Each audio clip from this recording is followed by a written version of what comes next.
Eh bien, ma rencontre avec le Seigneur,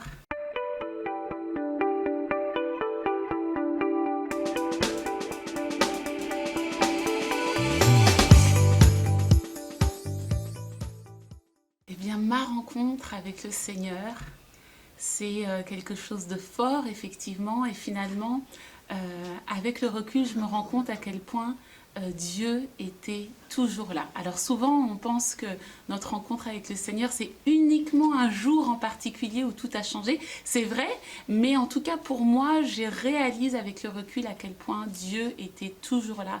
Et souvent, c'est important pour les uns et les autres. Je vous invite à pouvoir toujours faire une rétrospective sur votre vie et de vous rappeler la bonté, la fidélité de Dieu alors que vous ne le connaissiez pas, alors que je ne le connaissais pas, pardon, il était déjà là. Et déjà là, il essayait d'attirer notre attention. Déjà, il était là pour nous protéger et pour nous garder. Alors, effectivement, je suis donc Virginie Elfa et je suis épouse, je suis maman aujourd'hui, je sers le Seigneur et j'ai rencontré Dieu véritablement aux alentours de mes 17-18 ans.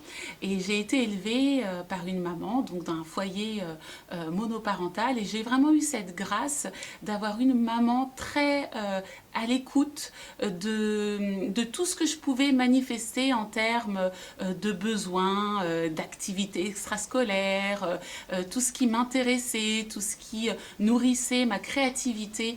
Et ma mère a été vraiment à l'écoute de cela. Elle a toujours eu ce désir dans mon éducation de me donner toutes les armes possibles, en tout cas de répondre à tous les besoins que je pouvais exprimer.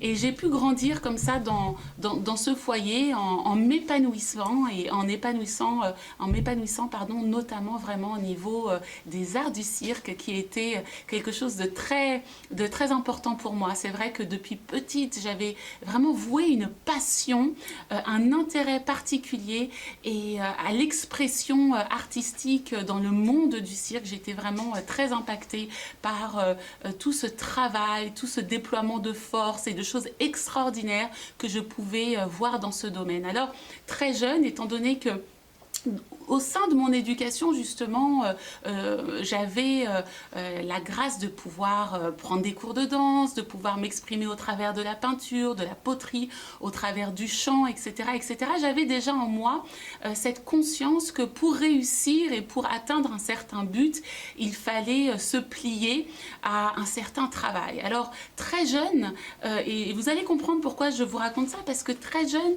j'avais développé une volonté et une capacité à avoir le focus sur l'objectif que je voulais atteindre.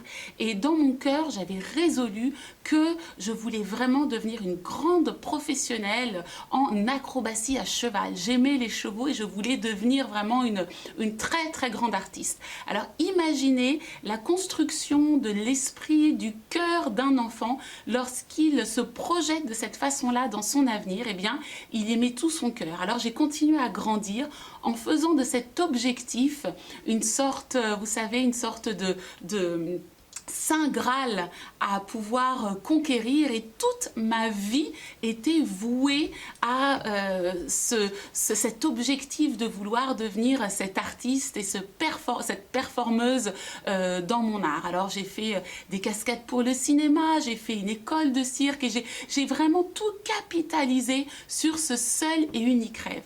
Aujourd'hui, je réalise à quel point ce rêve en fait était une passion pour moi. Ça avait tout mon intérêt, ça avait absolument tout mon focus, ça avait absolument tout mon cœur. Je voulais réussir là-dedans. Matin, midi et soir, j'aimais m'entraîner et j'aimais y mettre toute mon énergie, et cela a duré pendant des années. Et puis un jour, effectivement, aux alentours de mes 17-18 ans, je commence à me fatiguer et voilà, je sentais en moi une sorte de lassitude. Je voyais aussi que toutes ces années d'entraînement, toutes ces années de travail acharné commençait à avoir un impact sur mon mental. Il y avait une sorte de pression mentale à vouloir absolument être très forte, à vouloir absolument être très exigeante, à vouloir absolument être extrêmement disciplinée. Il y avait beaucoup d'extrêmes comme ça que je demandais à mon esprit, à mon âme aussi, et puis aussi à mon corps que j'entraînais fort. Et je sentais que j'arrivais au bout de quelque chose, mais ce quelque chose, je ne pouvais pas le lâcher parce que effectivement, c'était là-dessus que j'avais investi le plus mon temps depuis tant et tant d'années. Ça avait pris une place telle qu'il m'était impossible pour moi seul de lâcher prise. Alors oui, effectivement, j'avais déjà une connaissance de Dieu au travers de l'école catholique dans laquelle j'avais pu grandir, mais aussi au travers de ma maman qui m'avait donné une éducation catholique. Et j'avais d'ores et déjà une sorte d'habitude de prière sans être vraiment investie et ni même véritablement née de nouveau. Je n'avais pas vraiment de relation personnelle avec le Seigneur. Et d'ailleurs, je m'intéressais à tout autre type de religion et tout autre type de Dieu. Disons que j'étais très ouverte à tout ce qui pouvait m'être offert spirituellement. Et puis, un jour, effectivement, je commence à emmagasiner vraiment de plus en plus de douleurs au niveau de mon dos. Je fais des chutes, donc des chutes à cheval. Et l'acrobatie à cheval, c'est littéralement danser à cheval, faire des acrobaties sur le dos d'un cheval au galop, et qui tourne dans une piste de 13 mètres de diamètre. Donc c'est quelque chose qui relève quand même d'une certaine performance. Et il faut avoir un goût du risque pour faire ça. Et imaginez une chute, deux chutes, trois chutes. Et au fur et à mesure du temps, je sens vraiment que tous les matins, pouvoir me déplier de mon lit et assumer une journée d'entraînement, assumer tout simplement une journée, devenait quelque chose d'extrêmement douloureux pour moi physiquement. Et forcément, la douleur physique venait s'ajouter aussi à une forme de détresse morale, une fatigue, une sorte de charge mentale. Je sentais que j'arrivais véritablement au bout de quelque chose. Mais effectivement, à côté de toute cette période un petit peu compliquée de confusion, de douleur à la fois physique et psychologique, j'avais fait cette rencontre magnifique avec un grand chanteur de gospel que vous connaissez peut-être, je l'espère. Il s'appelle Marcel Bungu. C'est donc le pasteur Marcel Bungu. Et figurez-vous qu'une fois, par hasard, comme on aime à dire, ma maman était dans un magasin, était dans la Fnac, et elle prend par terre un flyer.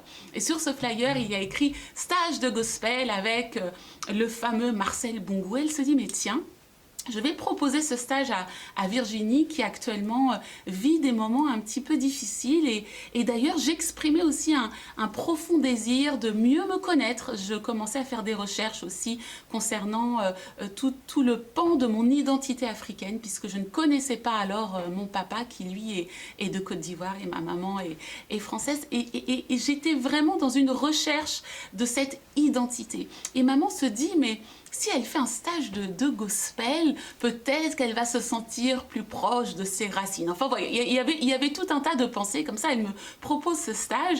Et puis, je me dis, mais oui, voilà, j'ai besoin aussi de faire autre chose, de découvrir autre chose. Je chantais déjà, mais j'avais besoin de m'accrocher à quelque chose qui pouvait, comme on aime à dire souvent, me transcender ou me changer les idées. Donc, je fais ce stage de gospel et je suis absolument captivée, impactée par la personnalité de Marcel Bungu.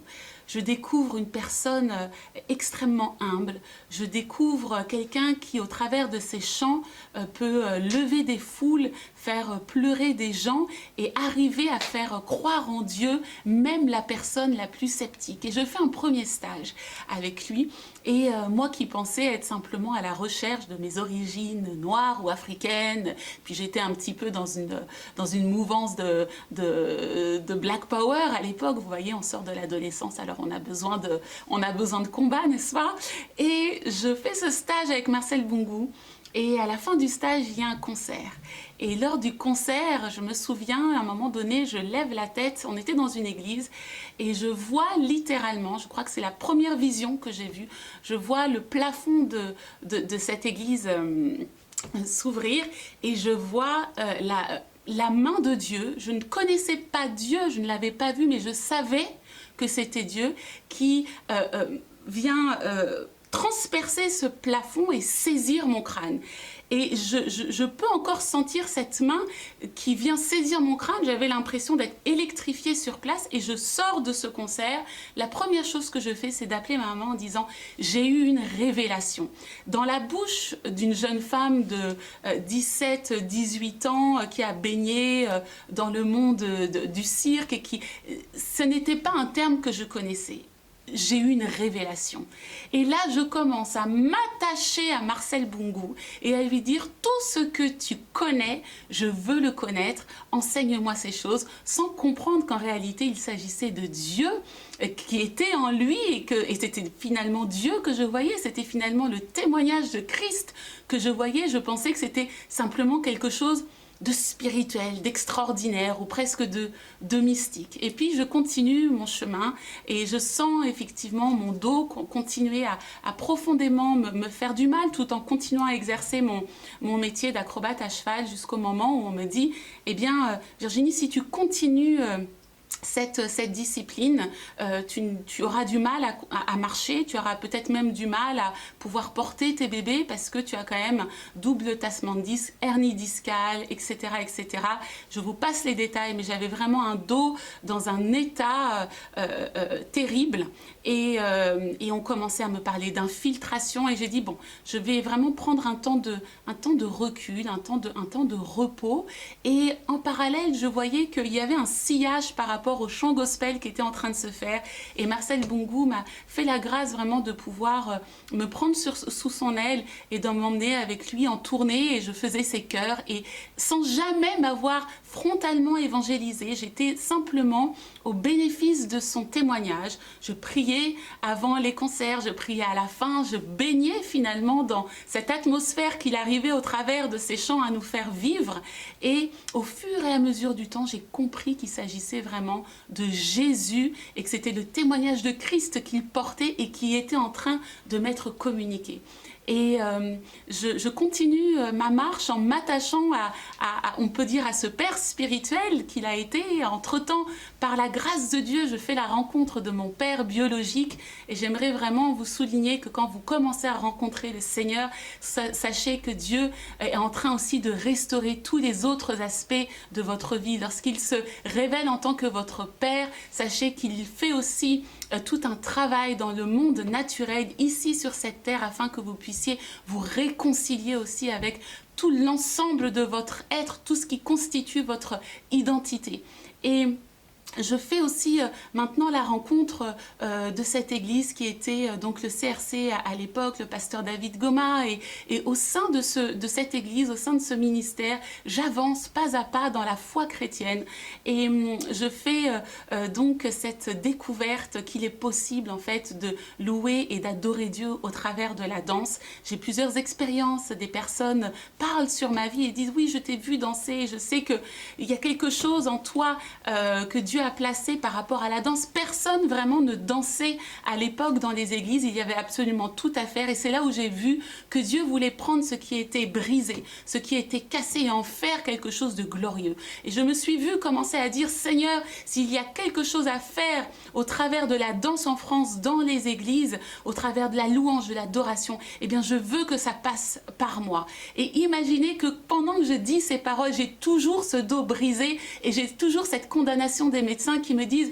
tu ne pourras plus jamais ni danser, ni t'exprimer au travers de ton corps dans une dimension d'excellence et sportive parce que tu souffriras de trop. C'était déjà l'action du Saint-Esprit qui me faisait me positionner et dire et déclarer des paroles de foi. À tel point où j'ai commencé à chercher Dieu dans ma chambre et à dire voilà Seigneur, avec ce que je suis, brisée comme je suis, je veux savoir comment commencer. Ça a été un geste, puis un autre, une danse, puis une autre. Et le Saint-Esprit, dans le secret de ma chambre, a commencé vraiment à m'enseigner ce qu'est la danse. À tel point, mes amis, où lorsque je sortais de la présence de Dieu, à nouveau, mon dos me faisait mal. Et que j'étais même obligée de rester dans sa présence des heures durant, parce que c'était le seul endroit où je me sentais pleinement restaurée et où je pouvais jouir d'une souplesse et d'une guérison instantanée. Et je pense que c'est là où Dieu nous veut, dans sa présence. C'est là véritablement où j'ai senti toute cette dimension de guérison s'entamer dans mon corps, dans mon âme et dans mon esprit, à tel point où aujourd'hui, je peux vous le dire, à chaque fois que je danse, et ceux qui me connaissent savent que je danse toujours, tous les jours, je vis sur l'instant le miracle de la puissance de guérison de Jésus dans ma vie. Aujourd'hui, mon dos va très très bien. Et c'est vraiment cette alliance que j'ai faite avec Jésus qui m'a pleinement restaurée, esprit à mes corps, et qui a donné un nouveau sens à ma vie. Là où mon Dieu était mon exercice artistique, mon Dieu est maintenant Jésus, le seul et l'unique sur lequel il faut absolument donner tout son cœur et toute sa vie.